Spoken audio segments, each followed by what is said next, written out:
Assalamu alaikum students. I am Muhammad Masood. This is class number 13 of Introduction to PHP Programming. Today topics are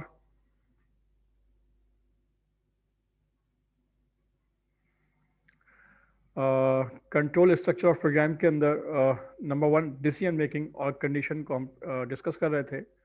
ये chapter number 6 है और इस chapter के अंदर हमने 5 types की जो कंडीशन स्टेटमेंट है उनको हमने डिस्कस करना है और इनमें से हम जो 3 यानी कि स्टेटमेंट्स हैं इफ़ की वो हम पढ़ चुके हैं, यानी if statement, if else statement, if else statement. इन तीनों जो कंडीशन स्टेटमेंट है इनको हम डिस्कस कर चुके हैं विद एग्जाम्पल के साथ और हमने इनके एग्जाम्पल्स को बाकायदा डेमोस्ट्रेट करके भी देखा है। और लास्ट टाइम जो एक टॉपिक चल रहा था वो था नेस्टेड कंडीशन। याद रखिएगा, नेस्टेड कंडीशन कोई इफ़ की कोई नई कंडीशन नहीं है, बल्कि इफ़ एल्स स्टेटमेंट की एक एक्सटेंडेड फॉर्म है। जब आप किसी भी इफ़ के अंदर एक और इफ़ लगाते हैं या किसी भी इफ़ और एल्स के अंदर या एल्स के अंदर जाके एक और इफ़ की कंडीशन अप्लाई करते हैं, तो इस सिचुएशन को हम नेस्टेड कंडीशन कहते हैं। तो याद रखिएगा, नेस्टेड कंडीशन कोई अलग से इफ़ की या डिसीजन मेकिंग की स्टेटमेंट नहीं है, बल्कि इफ़ और एल्स स्टेटमेंट की एक एक्सटेंडेड फॉर्म है।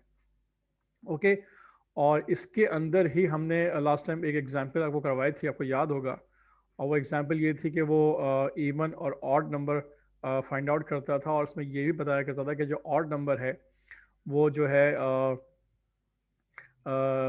वो लेस देन 10 है या ग्रेटर देन 10 है।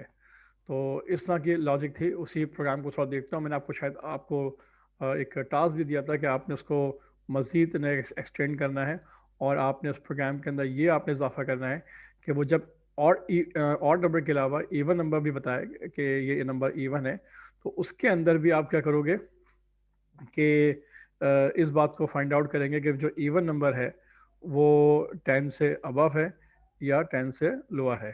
तो ये आपको मैंने टास्क दिया था, उम्मीद करता हूँ आपने किया होगा, अच्छी बात है। मैं उसी को थोड़ा सा उसी टास्क को मैं यहाँ पर उसका सोल्यूशन आपको देता हूँ ताकि आप चेक कर सकें कि आपने जो उसका टास्क कंप्लीट किया है वैसे ही किया है या किसी और अंदाज से किया है। तो चलें चलते हैं अपने चैप्टर की तरफ। सबसे पहले आप सरमसूद.com की साइट पे जाइए, उसको एक्सेस कीजिए और यहाँ पर PHP प्रोग्रामिंग पे लिंक कीजिए। ये चैप्टर नंबर याद रखिएगा 6 है डिसीजन मेकिंग का। इस फाइल को ओपन कर लीजिए।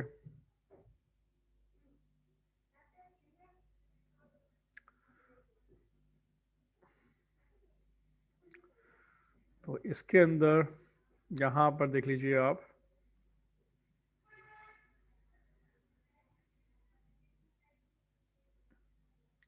Nested if expression. इसको थोड़ा सा रिवाइज कर लेते हैं। If there is another structure within if structure that is called nested if statement, यानी कि इफ के अंदर अगर आप एक और इफ इस्तेमाल करते हैं या इफ और एल्स के अंदर एक एल्स के अंदर कोई और इफ इस्तेमाल करते हैं, उसको हम नेस्टेड कंडीशन कहते हैं या नेस्टेड इफ एक्सप्रेशन कहते हैं। ठीक है, तो इसके अंदर यानी कि मल्टीपल यानी कि इफ विद इन इफ अगर इस्तेमाल किया जाए तो इस कॉन्सेप्ट को नेस्टेड इफ कहा जाता है। तो जनाब इसकी एग्जांपल ये थी कि आपके पास एक प्रोग्राम था और इस प्रोग्राम के अंदर ये था कि आप करते ये थे कि एक आपने वैल्यू इनपुट की हुई है $n, इसमें 91 रखा हुआ है। अगर ये वैल्यू जो है इसको चेक करता है यहाँ पर पहली इफ कंडीशन के अंदर, पहले उसको करता क्या है कि रिमाइंडर निकालता है कि जब n को डिवाइड करेगा 2 से तो उसकी रिमाइंडर वैल्यू निकलेगी। और अगर रिमाइंडर वैल्यू निकल आती है तो ये बात आप जानते हैं कि अगर वो कोई भी नंबर जो है 2 से डिवाइड नहीं होता तो वो इवन नंबर होता है। तो अगर ये डिवाइड नहीं होगा और कोई भी इसकी वैल्यू आ जाएगी ना 1 या 2 या कोई भी रिमाइंडर वैल्यू आएगी और वो चूंकि बराबर नहीं होगी ज़ीरो के, तो इसका मतलब ये है कि वो ऑड नंबर है। और फिर उसके बाद जब कंडीशन ट्रू हो जाती है तो वो नीचे की तरफ मूव करता है और यहाँ पर चेक करता है कि इफ़ क्या डॉलर एन जो वैल्यू है वो 10 से अबव है, यानी 10 से ग्रेटर देन है। अगर ऐसा है तो फिर लिखा हुआ आता है कि जो आपका नंबर है वो ऑड नंबर है और उसके साथ साथ ग्रेटर भी है 10 से। और अगर वो 10 से अबव नहीं होता तो वो इस एल्स में आ जाता है, यानी कि जो इनर इफ का एल्स है, इनर इफ याद रखिएगा मैंने लफ्ज़ इस्तेमाल किया इनर इफ, तो इनर इफ के एल्स के अंदर आएगा और यहाँ पे लिखा हुआ आएगा कि dollar an is an odd number, odd number तो है लेकिन लेस देन किसके है, 10 के है। तो मैंने आपको कहा था इसको आप एक्सपेंड करेंगे कि अच्छा अगर फर्स्ट करें कि आपने जो नंबर दिया हुआ है वो नंबर जो है वो इवन नंबर है, यानी फर्स्ट करें आपने यहाँ पे देते हैं 8 नंबर दे देते हैं, तो जब वो 8 को 2 से डिवाइड करेगा तो लाजमी बात है उसकी वैल्यू जो है वो ज़ीरो आएगी, उसकी रिमाइंडर की वैल्यू जो है, और ज़ीरो जो है वो यहाँ लिखा हुआ है ज़ीरो बराबर नहीं है ज़ीरो के, तो कंडीशन क्या हो जाएगी, फॉल्स हो जाएगी। तो वो इस एल्स में आएगा और यहाँ लिखा हुआ होगा कि dollar an is an even number. तो यहाँ तक तो बात सही कर रहा है कि वो इवन नंबर बता रहा है, लेकिन मैं चाहता हूँ कि इवन नंबर के साथ साथ वो ये भी बता दे कि जो इवन नंबर है वो ग्रेटर देन 10 के है या नहीं है, इसको भी चेक कर लेते हैं। तो मैंने आपको कहा था इसमें आपने क्या करना है, इसको ज़रा एक्सटेंड करना है इस लॉजिक को, और आपने ये काम खुद करना है।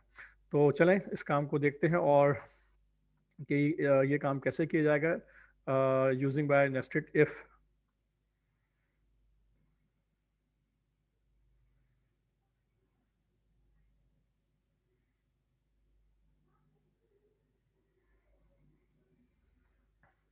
ठीक है जनाब, देख लीजिए आप ये वही प्रोग्राम है जो लास्ट टाइम मैंने आपको बना के दिखाया था नेस्टेड इफ का।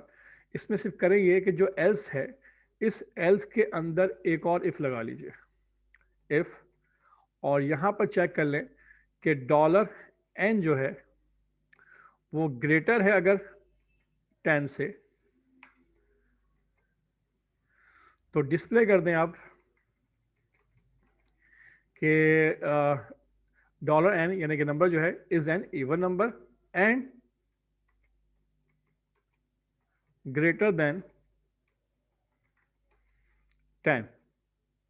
ओके, और अगर एल से यानी कंडीशन ट्रू नहीं है, यानी कि डॉलर एन जो है वो 10 से अबव नहीं है, तो फिर यहाँ पे आप कह सकते हैं कि आप प्रिंट कर दें, इसी मैसेज को कॉपी कर लेते हैं फिलहाल,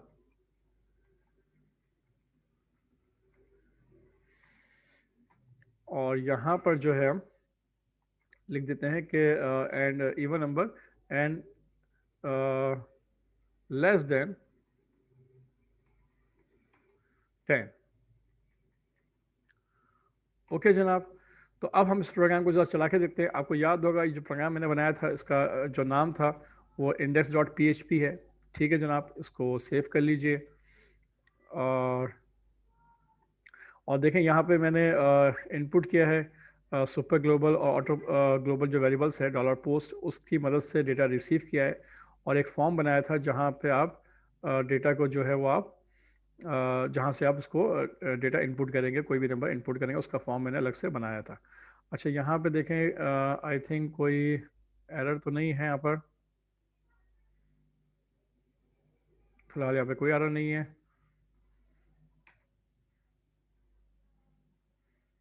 ठीक है जनाब, इसको सेव कर लीजिए आप। अच्छा वो प्रोग्राम जो आपका था फॉर्म का, उसको भी देख लें आप।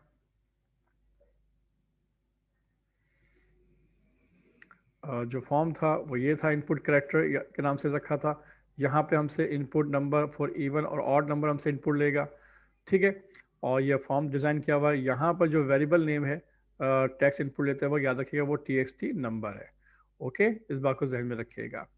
अच्छा तो अच्छा यहाँ पर एक चीज़ थोड़ी सी मैं आपको बता दूँ फिलहाल, ये वो आपके नॉलेज के लिए। अगर चूंकि हमने नंबर ही इनपुट करना है तो इस टेक्स्ट की जगह पर हम नंबर भी दे सकते हैं, यानी NUMBER, ये एक इनपुट टाइप की और भी डिफरेंट टाइप है नंबर। इसमें क्या होगा कि आप गलती से करेक्टर इनपुट कर ही नहीं सकते, इसमें सिर्फ जो इनपुट वैल्यू इनपुट होगी वो नंबर ही होगी। ठीक है, खैर इसको सेव कर लीजिए और अब आप जो है प्रोग्राम को चला के देखें। तो सबसे पहले आपने करना क्या है कि PHP के अंदर जाकर जो अपाची सर्वर है उसकी सर्विस को स्टार्ट कर लीजिए आप।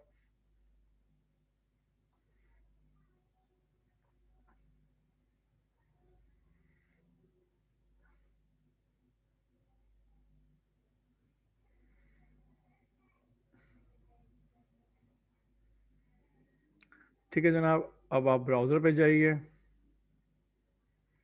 और यहाँ पे लिखेंगे लोकल होस्ट और उसके साथ ही आपने देना है कंडीशन, जो आपका फोल्डर था इनपुट कैरेक्टर का जो फॉर्म है उसको इनपुट कर लीजिए। ठीक है, यहाँ पे देखें आपसे आपका फॉर्म एग्जीक्यूट हो गया है और यहाँ पे आपने एक नंबर इनपुट करना है। चूँकि आपके अपने टाइप जो है वो नंबर ली हुई है, तो यहाँ पर देखें इसका जो टेक्स्ट बॉक्स है वो थोड़ा डिफरेंट अंदाज का आ रहा है। यहाँ पे अगर आप अल्फ़ाबेट्स कोई भी इंटर करेंगे तो वो इनपुट नहीं लेगा। ठीक है, तो ये एक अच्छी ये असल में HTML5 का एक फ़ीचर है कि आपके पास दो तरह के टेक्स्ट बॉक्सेस हैं, एक नंबर की फॉर्म में और एक टेक्स्ट की फॉर्म में। तो टेक्स्ट की फॉर्म में आप सिंपल टेक्स्ट इनपुट ले सकते हैं और नंबर के अंदर आप सिर्फ ओनली नंबर ही इनपुट लेंगे। तो ये आपकी रिक्वायरमेंट के मुताबिक जो आपको टेक्स्ट बहुत बेहतर लगे आप वो यूज़ कर सकते हो। तो फॉर एग्जांपल मैंने यहाँ पे 71 जो है वो इनपुट किया है और आप सबमिट करते हैं तो देखें आउटपुट क्या आता है। देखिए जी 71 इज़ एन ऑड नंबर है, बिल्कुल ठीक कह रहा है, एंड ग्रेटर देन 10 भी है, यानी दोनों कंडीशन क्या हो रही है, फुलफिल हो रही है, तो दोनों रिमार्क्स आपको मिल रहे हैं। ठीक है, बैक कीजिए। अब के आप 71 की जगह पे आप सिर्फ 7 दे दीजिए, तो अब देखें आउटपुट क्या आता है। सबमिट कीजिए। 7 इज़ ऑड नंबर है एंड लेस देन 10 है, ये बात भी बिल्कुल सही बता रहा है, लॉजिकली प्रोग्राम जो है आपका सही चल रहा है। अब आप एक काम कीजिए, अब 7 की जगह पे आप यहाँ पे नंबर दे दीजिए 80। क्लियर। अब चूंकि 80 जो नंबर है वो इवन नंबर है, तो अब देखें आउटपुट क्या आता है। सबमिट कीजिए। तो 80 इज़ अ इवन नंबर, बिल्कुल सही कह रहा है, एंड ग्रेटर देन 10, तो ये बात भी सही आपको वो डिस्प्ले कर रहा है। बैक कीजिए। अब 80 की जगह पे आप सिंपल 6 दे दीजिए और सबमिट कीजिए। तो देखें आउटपुट क्या आता है। 6 is an even number and less than 10। तो सिंपल आपने प्रोग्राम के अंदर ये छोटी सी मॉडिफिकेशन करनी थी समझने के लिए कि किस तरह से हम नेस्टेड इफ़ को इस्तेमाल करेंगे अपने इस पर्पज़ के लिए कि हम कोई भी नंबर इनपुट करें और कंप्यूटर जो है हमें ये बता दे कि वो नंबर जो है इवन है या ऑड है, और उसके साथ साथ ये भी बता दे कि वो जो नंबर है वो 10 से छोटा है या 10 से ग्रेटर है। तो हमने इस लॉजिक को हमने इस्तेमाल किया और इसके अंदर हमने नेस्टेड इफ़ को जो है इस्तेमाल करके देखा है। ठीक है जनाब, तो उम्मीद करता हूँ कि नेस्टेड इफ़ का कॉन्सेप्ट जो है अब आपको समझ में आ गया होगा।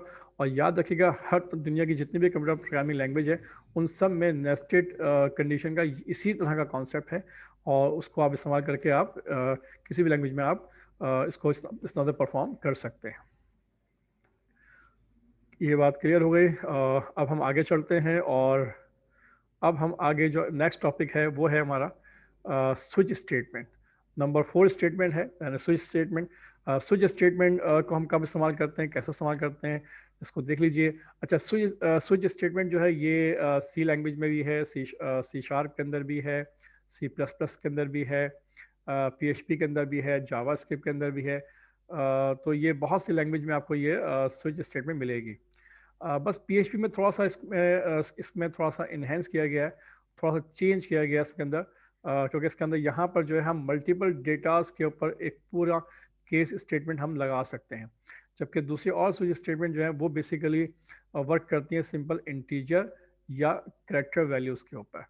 लेकिन PHP के अंदर हम जो है स्विच स्टेटमेंट को इस्तेमाल कर सकते हैं, हर तरह के डेटा के अंदर उसको यूज़ किया जा सकता है। तो इसको देख लेते हैं। अच्छा, स्विच स्टेटमेंट भी जस्ट लाइक समझ लीजिए कि बिल्कुल इफ़ और एल्स इफ और एल्स स्टेटमेंट की तरह ही है, क्योंकि इसके अंदर भी तीन यानी कि तीन स्टेटमेंट इस्तेमाल की जाती हैं या तीन पेयर स्टेटमेंट हैं, जस्ट लाइक स्विच है, उसके बाद केस है और उसके बाद डिफ़ॉल्ट है। क्लियर। तो ये तीन पेयर स्टेटमेंट है, याद रखिएगा।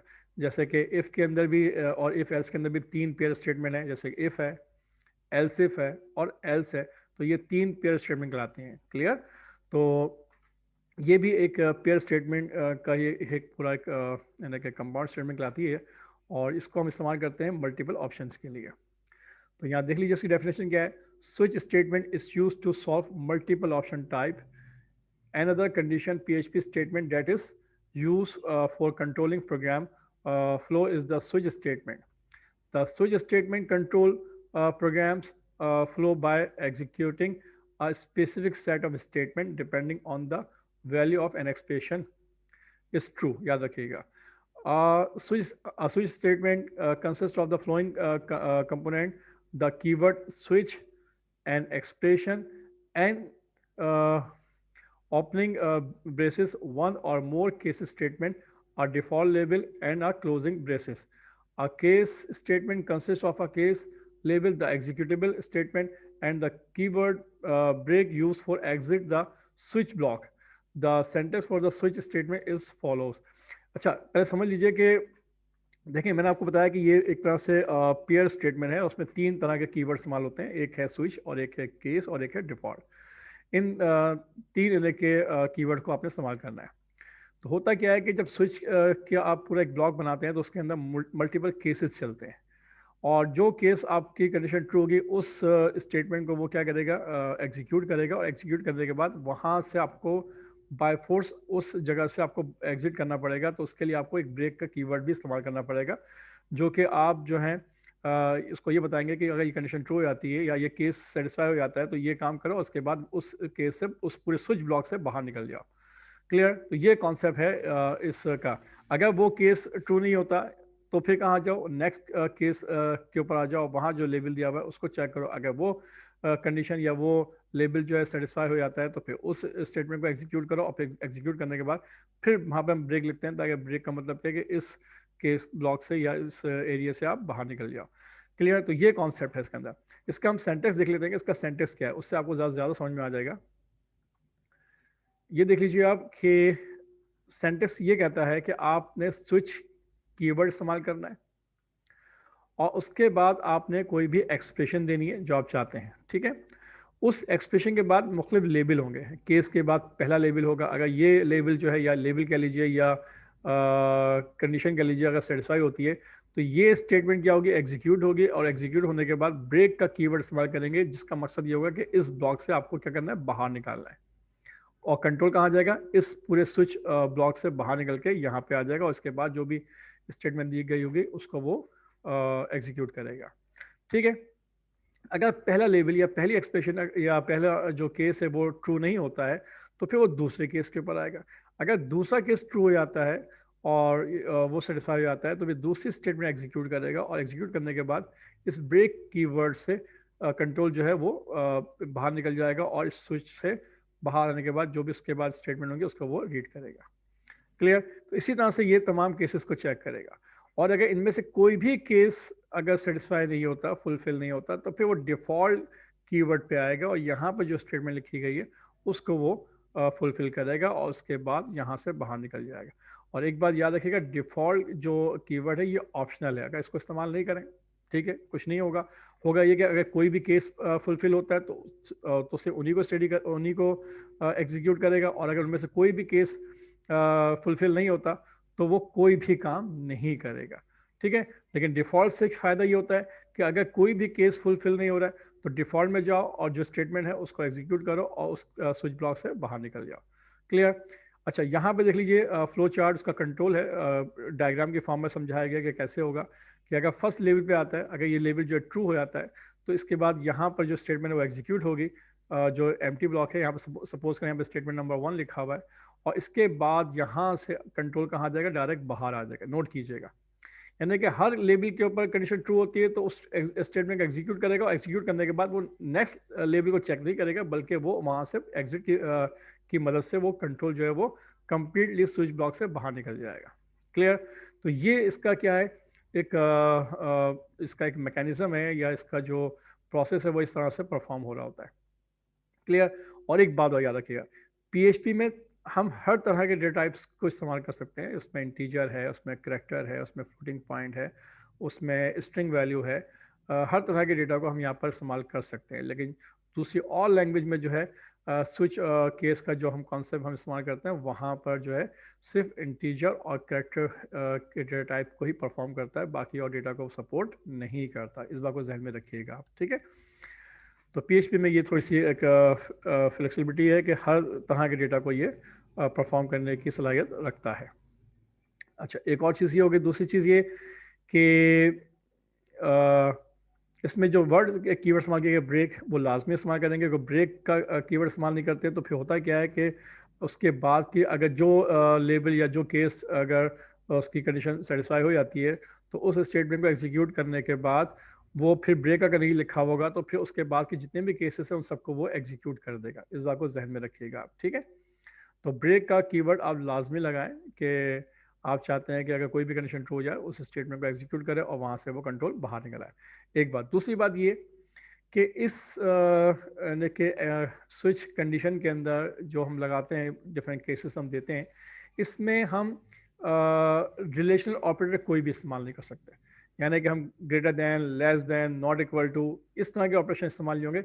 इसमें जो भी लेबल हम देंगे वो बिल्कुल एग्जैक्टली के लिए होगा, यानी एग्जैक्टली उससे मैच करती है तो स्टेटमेंट एग्जीक्यूट होगी, अदर यानी वो केस फुलफिल होगा और उसकी नीचे दी गई स्टेटमेंट जो एग्जीक्यूट होगी, अदरवाइज एग्जीक्यूट नहीं होगी। तो यहाँ पर कोई भी रिलेशनल ऑपरेटर इस्तेमाल नहीं होगा। ओके, इस बात को भी आपने अपने माइंड में रखना है।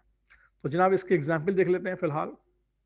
अब यहाँ पे नोट कीजिए कि आपके पास एक वेरिएबल है डॉलर वैल, ठीक है जनाब। एक वेरिएबल ले लिया आपने, उसके अंदर वैल्यू क्या स्टोर किया 25, और उस वेरिएबल्स को आपने स्विच के अंदर क्या कर दिया, एक्सप्रेशन दे दिया डॉलर वैल के नाम से, ठीक है जनाब।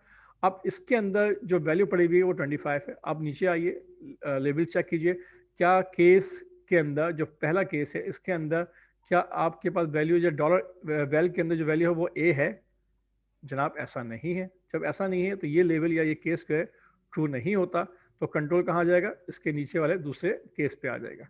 अब इसमें चेक कीजिए, क्या इस वाले केस के अंदर जो वैल्यू आपने रखी हुई है लेवल नदीम, वो नदीम डॉलर वेल के अंदर मौजूद है, वेरिएबल में मौजूद है? नहीं है जनाब। ये केस भी सेटिस्फाई नहीं होता है, तो कंट्रोल कहाँ जाएगा और मज़ीद नीचे आ जाएगा। हाँ, अब यहाँ चेक करें, क्या ये केस 25 जो है, यहाँ लिखा हुआ है 25 का जो लेबल है और डॉलर वेल की जो वेरिएबल है इसमें जो वैल्यू पड़ी है वो सेम है? जी हाँ, बिल्कुल सेम है। तो यहाँ पर कंडीशन क्या हो गई है, या केस क्या क्या हो गया, वो सेटिस्फाई हो गया है। तो उसके बाद क्या होगा कि कंट्रोल नीचे आएगा और इस स्टेटमेंट को एग्जीक्यूट करेगा और लिखा हुआ आएगा कि your age is 25 year. Okay, और इस ब्रेक कीवर्ड से जो कंट्रोल है वो स्विच ब्लॉक से बाहर निकल जाएगा, और बाहर आने के बाद जो भी यहाँ पे वैल्यू होगी या यहाँ पे इसके बाद जो भी कुछ काम होगा उस पर काम करेगा और स्विच ब्लॉक से वो कम्प्लीटली बाहर निकल जाएगा। क्लियर? तो इस बात को जहन में रखिएगा। और अगर ये कंडीशन भी ट्रू नहीं होती फॉर एग्जाम्पल, तो फिर वो अगले केस पे आता, और फिर वो भी अगर ना होती तो फिर वो डिफॉल्ट पे जाके जो मैसेज है उसको प्रिंट कर देता। तो चलें इस प्रोग्राम को हम बाकायदा एग्जीक्यूट करके देखते हैं। अच्छा, यहाँ देखिएगा हमने यहाँ पे केस क्या क्या लगा रखे हैं उसको देख लें पहले हम। पहले केस में लगा रखा है अगर वैल्यू ए होगी तो लिखा हुआ है योर ग्रेड इज ए, ठीक है। अगर आपने नाम दिया हुआ नदीम तो लिखा हुआ आएगा हाई नदीम, और अगर आपने 25 दिया वैल्यू देंगे तो लिखा हुआ आएगा योर एज इज 25 ईयर, और अगर आपने सपोज करें वैल्यू तो दे रखिए 5.6 तो लिखा हुआ आएगा योर हाइट इज 5.6 टॉल, और अगर ये वैल्यू भी नहीं है तो फिर लिखा हुआ आ जाएगा अननोन वैल्यू। ओके, तो यहाँ पर अगर नोट किया जाए तो हम डिफरेंट टाइप्स के डेटास को क्या कर रहे हैं, हम जो है वो उसके केस को सर्च करने की कोशिश कर रहे हैं या उसको हम चेक कर रहे हैं। तो ये एक अच्छा फीचर दिया गया है स्विच केस के अंदर। आप इस तरह की आप कोई भी अगर आपके पास वैल्यूज हो तो वहाँ पे आप इस तरह की कंडीशन आप लगाना चाहें तो लगा सकते हैं, या डिफरेंट केसेस आप दे सकते हैं। तो चलें इस प्रोग्राम को हम एग्जीक्यूट करके देखते हैं। काम कीजिए, यहाँ से लेके यहाँ तक का प्रोग्राम पूरा कॉपी कर लीजिए आप।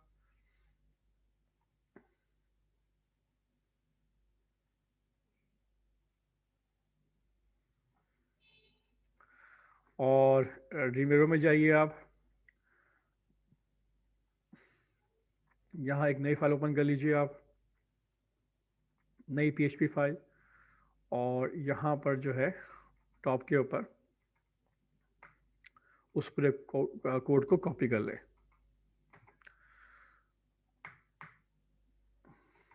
ठीक है जनाब। अच्छा, अब प्रोग्राम को थोड़ा बेहतर अंदाज में लिख लें ताकि कोई प्रॉब्लम ना हो। अच्छा, इसमें भी एक काम हम ये करेंगे कि जो वेल वेरिएबल की वैल्यू है 25 आपने असाइन कर रखी है, इसको हम इनपुट ले लेंगे। और जब इनपुट लेते हैं तो याद रखिएगा हम यहाँ पे करेंगे क्या कि वेल इक्वल टू 25 की जगह पे 25 को रिमूव कर दीजिए, और यहाँ पर जो सुपर ग्लोबल या ऑटो ग्लोबल वेरिएबल है उसको इस्तेमाल कर लीजिए, $_पोस्ट, और यहाँ पे जो नाम हम देंगे वो दे देंगे, सपोज करें TXT नंबर। ठीक है जनाब। ओके, तो अभी इसके लिए हम फॉर्म डिज़ाइन करेंगे, और इसके बाद इस स्विच ब्लॉक को सही तरह से लिख लीजिए आप ताकि आपको पढ़ने में आसानी हो। ये पहला केस है। स्विच के अंदर लिखें इसको आप, ताकि आपको नजर समझ में आए कि कौन सी आपकी जो मेन यानी कि कीवर्ड है वो कौन सा है, और उसके अंदर जो उसकी रिलेटेड केसेस है उनको एक तरीके से लिखने की कोशिश करें। और चूंकि अब केस के अंदर आपने कोई मैसेज लिखना है तो वो केस के अंदर लिखें, ताकि समझ में आए कि ये केस के अंदर का मैसेज है या केस के अंदर की स्टेटमेंट है। उसके बाद ब्रेक भी जो है इसी केस का हिस्सा है, तो इसको यहाँ पे इसके साथ लिखिए। ठीक है, अब उसके बाद आपने करना क्या है, जो सेकंड केस है उसको चेक करना है, बिल्कुल केस के नीचे लिखिएगा, बेहतर है। उसके बाद ये इस केस का मैसेज है, तो आपने इस केस के आगे आपने इसको इस तरह से लिखना है आपने। और ब्रेक जो है इसी केस का हिस्सा है, इसको भी इसके साथ लिखें आप। तो इसी तरीके से आपने तमाम केसेस को लिखना है आपने।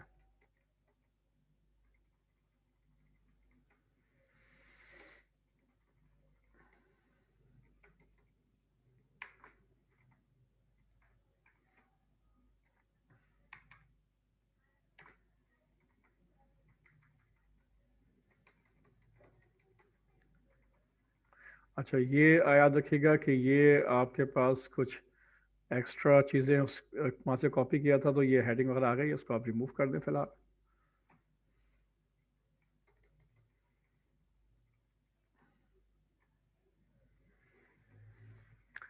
और डिफ़ॉल्ट के अंदर ये मैसेज प्रिंट होगा। तो प्रोग्राम को इस तरीके से लिखें ताकि आपको पढ़ने में आसानी हो, और प्रोग्राम का जो पूरा कंट्रोल है वो आपको समझ में आना चाहिए कि प्रोग्राम के अंदर किस तरह से आपने स्टेटमेंट लिखी हुई है। तो अब आप देख लीजिए, प्रोग्राम बिल्कुल सही यहाँ पर लिखा हुआ है और इसमें कोई इशू नहीं है, और तमाम चीज़ें आपने तरतीब से लिख ली हैं।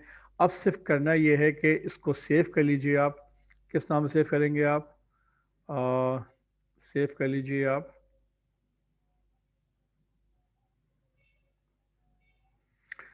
इसको सेव कर लें आप। htdoc के अंदर एक नया फ़ोल्डर बना लीजिए आप, और उस नए फ़ोल्डर का नाम रख लीजिए आप switch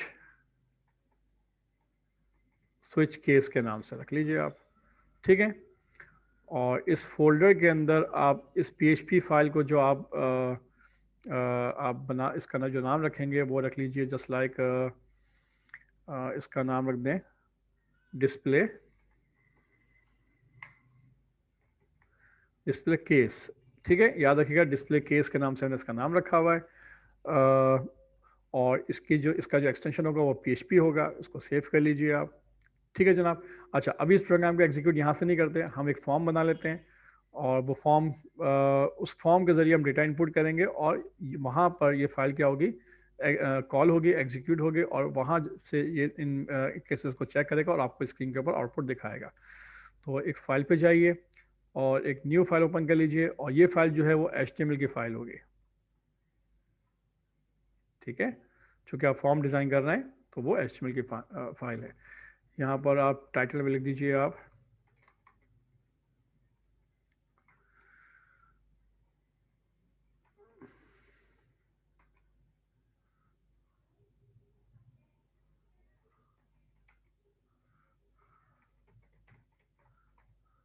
input your information for example.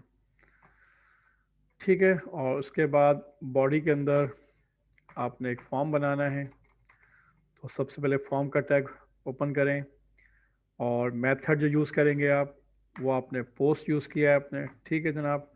उसके बाद एक्शन एक्शन के अंदर याद रखिएगा उस फाइल को आपने लिखना होगा जिस फाइल को आपने एग्जीक्यूट करना है, और सारा PHP का प्रोग्राम आपने उसमें लिखा हुआ है।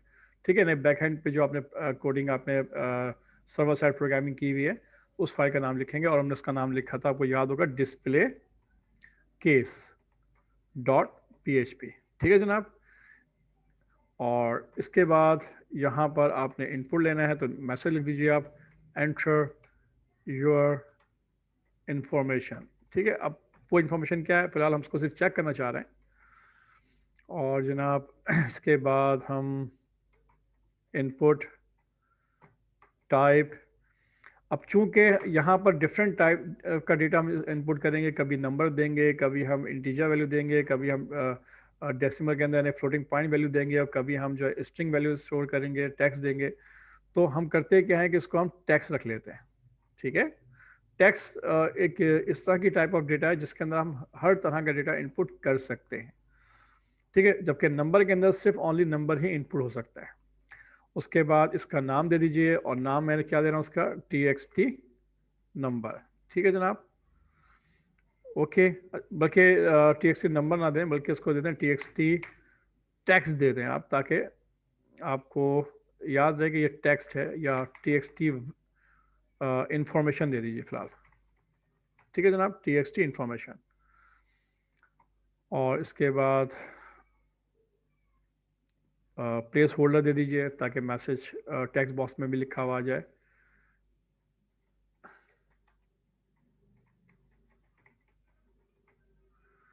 ठीक है जनाब,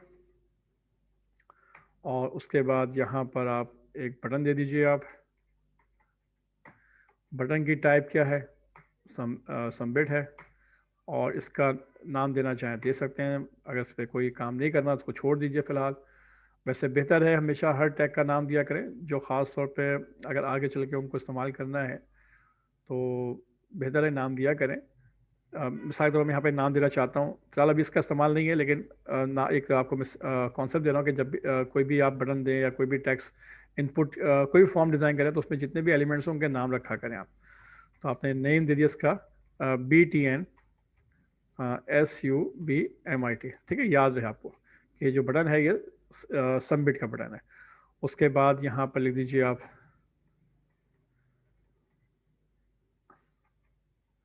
ओके जनाब। अच्छा, इसकी जगह पे आप कुछ और भी कर सकते हैं, मैसेज दे दीजिए जस्ट लाइक व्यू या डिस्प्ले इंफॉर्मेशन। ठीक है, देखें इससे फ़र्क क्या होगा कि मैंने जो मैसेज लिखा है वो लिखा है डिस्प्ले इंफॉर्मेशन। बाकी यहाँ पर आप फॉर्म के टैग को क्लोज कर दीजिए। तो अब जो है ये फॉर्म आपका बन चुका है। इसका नाम रख देते हैं हम, सपोज करें इंडेक्स। ठीक है, और कहाँ सेव करेंगे, स्विच केस के अंदर। इसका नाम रखा है मैंने इंडेक्स, याद रखिएगा index.html। क्यों रखा है, ताकि जब मैं डायरेक्ट फोल्डर का नाम से इस फोल्डर में जाऊं, तो वहाँ पर जो इंडेक्स फाइल होगी वो ऑटोमेटिक क्या हो जाएगी, एग्जीक्यूट हो जाएगी। तो हमें पहले फॉर्म ही एग्जीक्यूट करना है, तो पहले फॉर्म जो है वो एग्जीक्यूट हो जाएगा।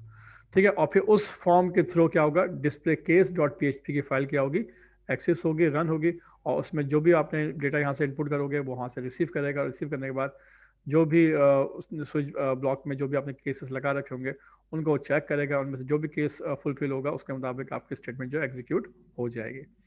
अच्छा जनाब, ये प्रोग्राम ओके हो गया है, इसको सेव ऑल कर लीजिए। उसके बाद डिस्प्ले केस में बस ये देख लीजिएगा कि यहाँ पर जो मैंने नाम रखा हुआ है इस टेक्स्ट बॉक्स के अंदर, वो रखा हुआ है TXT इन्फॉर्मेशन। तो फिर आप क्या करोगे, इस डिस्प्ले केस की फाइल के अंदर जो यहाँ पे अपने TXT नंबर रखा था, इसको भी आप TXT इन्फॉर्मेशन कर लीजिए।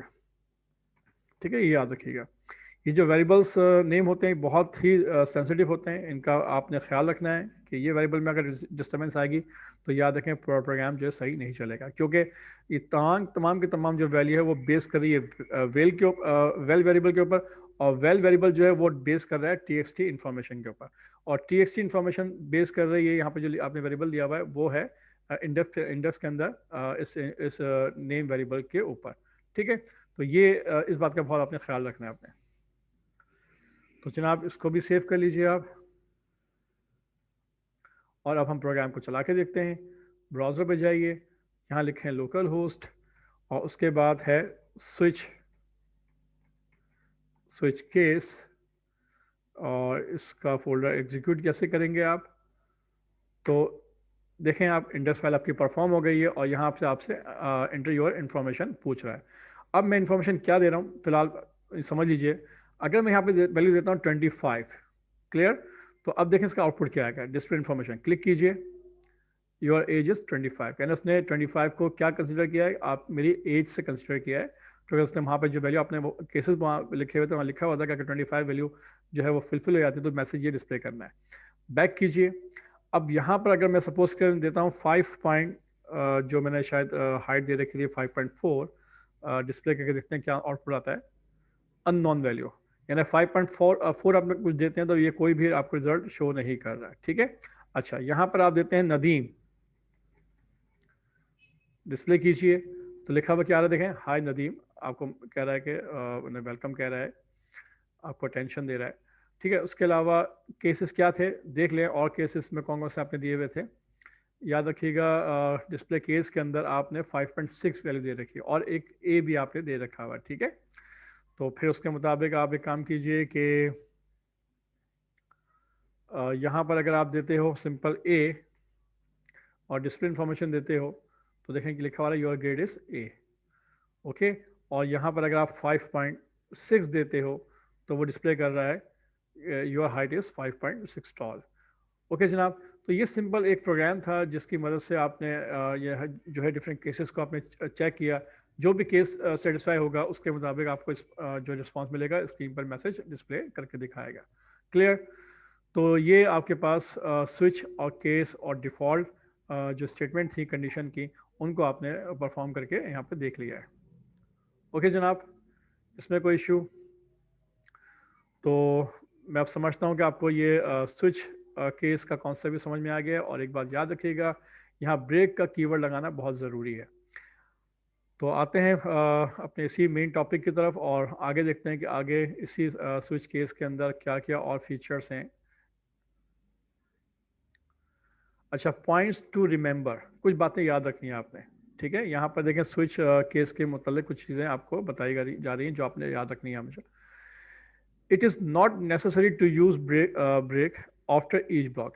ये ज़रूरी नहीं है कि आप ब्रेक का कीवर्ड इस्तेमाल करें, पहली बात। अच्छा, मैं आपको ये बात कह रहा हूँ कि आप इस्तेमाल करें बेहतर है, लेकिन यहाँ पे लिखा हुआ है कि ज़रूरी नहीं है। अच्छा, क्यों ज़रूरी नहीं है? But if you do not use it all the consecutive block of code will get execute after the matching block, ठीक है। अगर आप चाहते ये हैं कि किसी भी एक कंडीशन के बाद जब कोई वैल्यू जो है वो चेक हो जाए तो उसके बाद क्या हो, कंटिन्यू हो सके, तो आप क्या करोगे, आप ब्रेक का कीवर्ड वहां से हटा भी सकते हो, ठीक है। मिसाल के तौर पर switch case is valid only for equal to condition. It does not work for any other relational operator. ये बात आपको बता चुका हूँ कि ये जो स्विच केस का जो कंडीशन ब्लॉक है ये सिर्फ एग्जैक्टली के लिए, इक्वल के लिए। आप इसमें कोई भी रिलेशन ऑपरेटर इस्तेमाल नहीं करेंगे, यानी ये नहीं कर सकते कि ग्रेटर देन हो या लेस देन हो, ये इसमें इस्तेमाल नहीं किया जा सकता। इस केस के लिए सबसे बेहतर ये है कि आप इफ़ और एल्स और एल्स को इस्तेमाल करें, वो ज़्यादा बेहतर है, ख़ास तौर पे जहाँ पे आपके पास रिलेशन ऑपरेटर का कॉन्सेप्ट अगर हो तो, ठीक है। अच्छा, इस बात को यहाँ पे देख लीजिए, इसके एग्जाम्पल क्या है।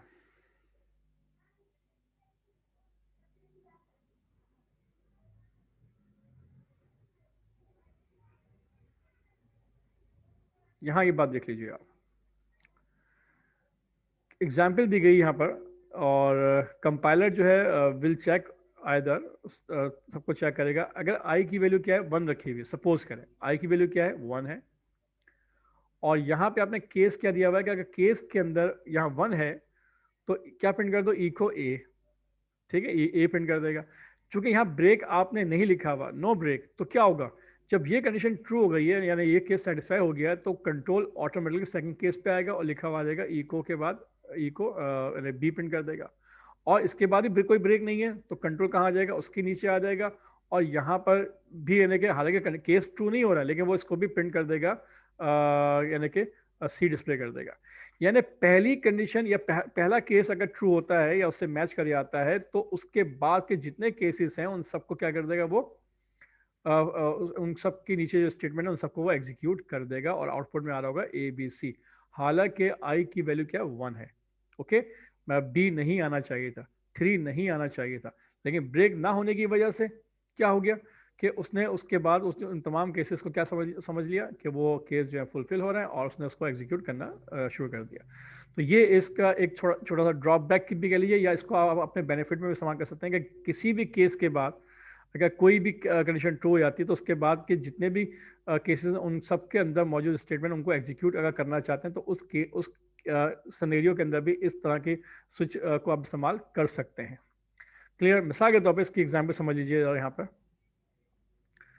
कि मैं करता ही हूँ कि इसको कॉपी कर लेते हैं यहाँ पर,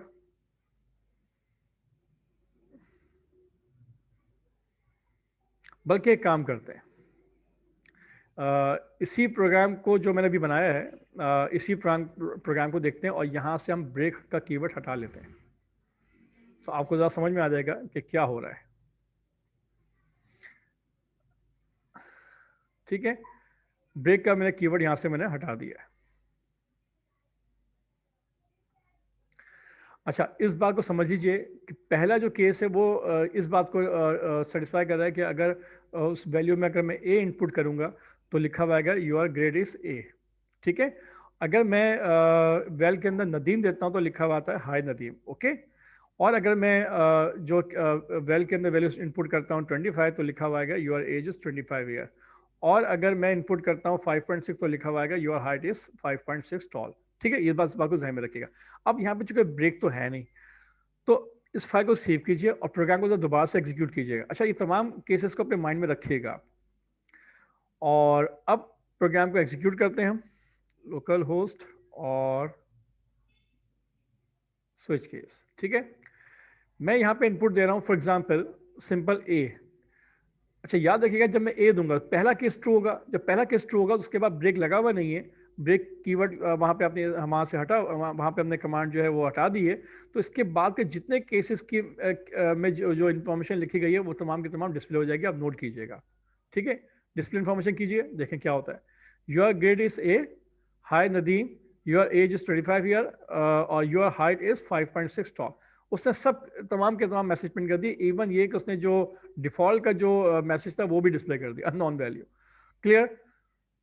तो इस बात को ध्यान में रखिएगा। तो फिर हमें ये डिसाइड करना होगा कि ब्रेक कहाँ लगाना है। फॉर एग्जाम्पल मैं इस तरह से करता हूँ कि ब्रेक यहाँ आखिरी वाली जो ऑप्शन है इको का, यहाँ ब्रेक इस्तेमाल कर लेता हूँ। ठीक है, ताकि डिफॉल्ट के अंदर कम से कम ना आए, एटलीस्ट डिफॉल्ट में सिर्फ उसी सूरत में आए जब इन तमाम के तमाम केस क्या हो, ट्रू ना हो। ठीक है, सेव कर लीजिए प्रोग्राम को। अब चला के देखें प्रोग्राम। ठीक है, यहाँ पे अब आप देते हैं फॉर एग्जाम्पल सिंपल नदीम देते हैं। ठीक है, तो याद रखिएगा पहला केस तो ट्रू नहीं है, यानी ए आपने नहीं इनपुट किया है, तो वो केस तो स्किप कर जाएगा। फिर जब दूसरे केस पे जाएगा वहाँ पे चूंकि आपने नदीम लिखा हुआ है तो वो क्या करेगा, हाय नदीम डिस्प्ले करेगा। और डिस्प्ले करने के बाद उसके बाद के जितने भी केसेस हैं उन सबको वो उसके अंदर मौजूद जितने भी स्टेटमेंट है उनको एग्जीक्यूट कर देगा। इसकी वजह ये कि वहाँ से आपने ब्रेक का कीवर्ड हटा दिया है। चेक कर लीजिए आप, देख लीजिए आप। हाई नदीम लिखा हुआ आ गया, योर एज इज 25 ईयर लिखा हुआ आ गया, योर हाइट इज 5.6 टॉल लिखा हुआ आ गया, बस। ठीक है, जो पहला केस था जिसमें लिखा हुआ था योर ग्रेड इज ए, उसने उसको क्या कर दिया, स्किप कर दिया, क्योंकि वो केस ट्रू नहीं हुआ था। तो जिस जगह से केस ट्रू हुआ था उसके बाद से तमाम के तमाम जो केसेस थे उनके अंदर लिखी हुई जितनी भी स्टेटमेंट थे उनको उसने एग्जीक्यूट किया। अच्छा, एक और चीज़ चेक कर लीजिए। मिसाल के तौर पर मैं ब्रेक का कीवर्ड जो है मैं यहाँ पे इस्तेमाल कर लेता हूँ, इस जगह के ऊपर। ठीक है जनाब, अब ब्रेक का कीवर्ड सिर्फ 25 के ऊपर है और 5.6 के ऊपर है। ठीक है, अब जरा चेक करें कि इसका आउटपुट क्या आता है।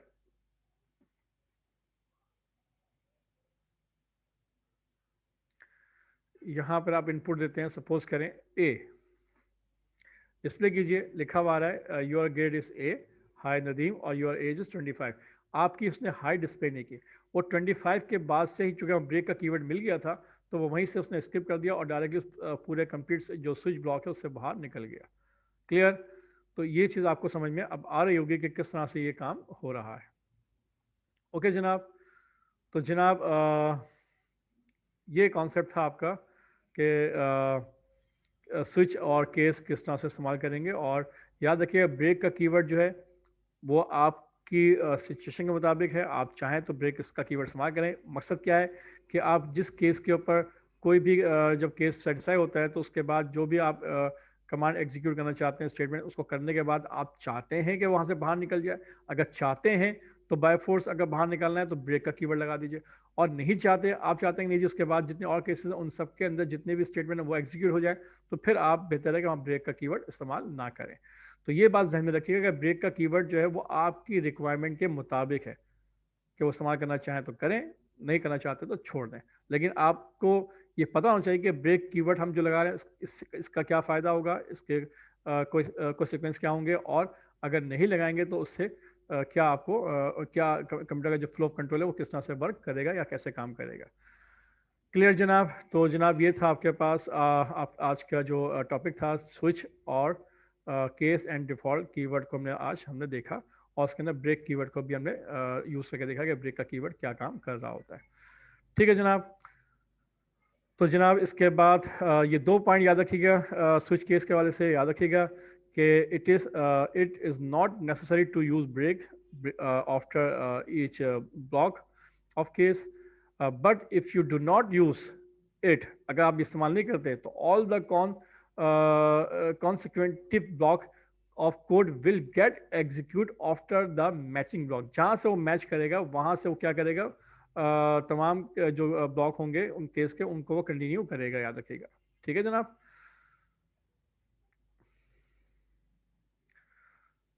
अच्छा जनाब ये हो गया, और इसके बाद यहाँ पे आइए, द कंडीशनल ऑपरेटर है, या आपका आखिरी ऑप्शन, आखिरी यानी कि कंडीशन स्टेटमेंट है कि अगर हम कोई सिंगल लाइन के अंदर अगर कोई कंडीशन देना चाहें इफ़ और एल्स के हवाले से सिंगल लाइन के अंदर। अच्छा जितने भी आपने अब तक ये जो चार तरह की आपने कंडीशन पढ़ी है इफ़ की या स्विच केस की, तो ये सब ब्लॉक वाइज वर्क करती हैं। ब्लॉक का मतलब होता है कि आप बाकायदा एक स्टार्टिंग यानी कि इफ़ कंडीशन लगाते हैं और फिर उसके बाद कोई स्टेटमेंट देते हैं और फिर आखिर के अंदर कुछ आप उसको क्लोज करते हैं। ठीक है, ब्लॉक के फॉर्म में लिख रहे होते हैं।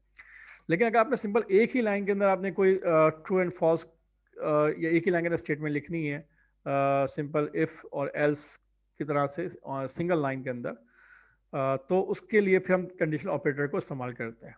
ठीक है, तो देख लीजिए आप, we have covered conditional operator जो है वो बेसिकली दो चीज़ों पर मुश्तमिल है, क्वेश्चन मार्क और colon. In the previous condition expression which can be use to replace if else statement. आपने जो लास्ट टाइम इफ और एल्स स्टेटमेंट इस्तेमाल किए वो एक ब्लॉक के लिए इस्तेमाल करते हैं, उसकी जगह पे अगर आपने सिंगल लाइन के अंदर आपने कोई काम करना है तो आप कंडीशनल ऑपरेटर को इस्तेमाल करते हैं। It has the flowing general form. उसकी फॉर्म क्या है, किस तरह लिखेंगे आप, कोई भी एक्सप्रेशन लिखेंगे आप, याद रखिएगा उस एक्सप्रेशन के बाद क्वेश्चन मार्क के बाद जो पहली एक्सप्रेशन टू है ये किसके लिए, ट्रू के लिए है, और जो एक्सप्रेशन नंबर थ्री है किसके लिए, फॉल्स के लिए। इस बात को ध्यान में रखिएगा आप। ठीक है, उसकी एक जनरल फॉर्म समझ लीजिए आप। पहले आप क्या देंगे, ब्रैकेट में कंडीशन देंगे। अगर ये कंडीशन ट्रू होती है तो यहाँ पे जो भी काम करना चाहते हैं वो ट्रू के लिए है, और ये जो एरिया है कॉलम के बाद ये फॉल्स के लिए है। ओके जनाब, तो ज़रा इसको हम एक इसके एग्जाम्पल देखते हैं कि कैसे काम करेगा। तो सिंपल यहाँ पे देखिए एग्जाम्पल है, इसको समझ लीजिए। एक वेरिएबल है num1 13, एक दूसरा वेरिएबल है num2 14। इसको हम चेक कर रहे हैं कि डॉलर नंबर वन ग्रेटर है नंबर टू के। अगर ऐसा है, ये देखें पहली एक्सप्रेशन है, अगर ऐसा है क्वेश्चन मार्क के बाद तो क्या करो, तो जो याद रखिए कॉलन से पहले क्या होता है वो पूरा एक ट्रू ऑप्शन है, ट्रू की एक्सप्रेशन वहाँ लिखी जाती है। तो मैंने यहाँ पे क्या मैसेज लिख दिया है कि num1 जो है यानी डॉलर num1 की वैल्यू प्रिंट करो और लिखा हुआ जाए is greater from the number two. Clear, अगर num1 वैल्यू जो है वो बड़ी है किससे, num2 से, याद रखिएगा num1 greater is num2 then this message will be display on the screen. ठीक है, अच्छा ये डायरेक्ट स्क्रीन पे डिस्प्ले नहीं होगा बल्कि ये मैसेज जो है ये डॉलर रिजल्ट वेरिएबल में क्या हो जाएगा, ये पुट हो जाएगा, याद रखिएगा। क्लियर, ये मैसेज यहाँ से यहाँ तक का मैसेज जो है रिजल्ट वेरिएबल्स में क्या हो जाएगा, पुट हो जाएगा, स्टोर हो जाएगा। और अगर num1 की वैल्यू ग्रेटर नहीं है num2 से तो फिर फॉल्स में जाएगा ना कॉलन के बाद। और ये जो आपने स्टेटमेंट लिखी गई है कि num2 जो है वो is greater from the num1, याद रखिएगा। तो ये जो मैसेज है ये डिस्प्ले हो जाएगा किसके अंदर, सॉरी स्टोर हो जाएगा किसके अंदर, रिजल्ट के अंदर। और जब आप रिजल्ट वेरिएबल को प्रिंट करोगे तो आउटपुट क्या आ रहा होगा कि इन दोनों में से जो भी एक रिजल्ट मौजूद होगा वो डिस्प्ले कर देगा। क्लियर, तो इस प्रोग्राम को जरा चला के देखते हैं किस तरह से होगा। इसको कॉपी कर लीजिए और ड्रीमवीवर में जाइए, एक नई फाइल ओपन कर लीजिए।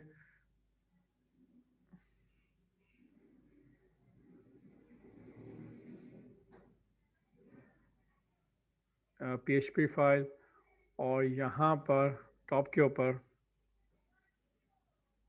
कोड पेस्ट कर लें। ठीक है जनाब, और थोड़ा प्रोग्राम को बेहतर तौर पर देख लीजिए फ़िलहाल।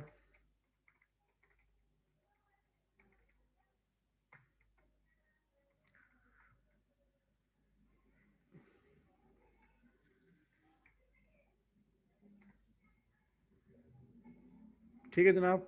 और इसके बाद जो मैसेज जो है वो डिस्प्ले कर लें, इसको सेव कीजिए प्रोग्राम को, और इसको मैं सेव कर लेता हूँ। For example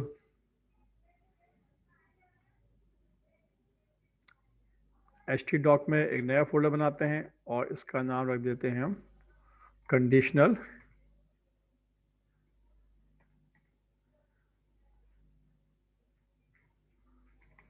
operator. ठीक है। अच्छा, पहले एक काम करते हैं, इसका फोल्डर बना लेते हैं।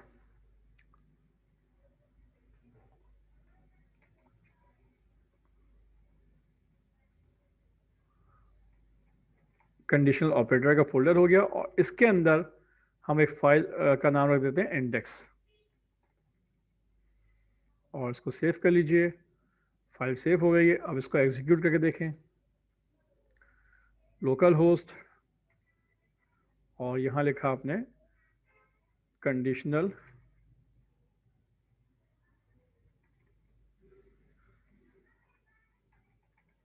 ऑपरेटर, एंटर कीजिए। देखें जनाब, आउटपुट में इसने आउटपुट नहीं दिया। कंडीशनल ऑपरेटर की स्पेलिंग क्या है? OPRTAOR। जो नाम रखा था फोल्डर का, चेक कर लीजिए आपने नाम क्या रखा है।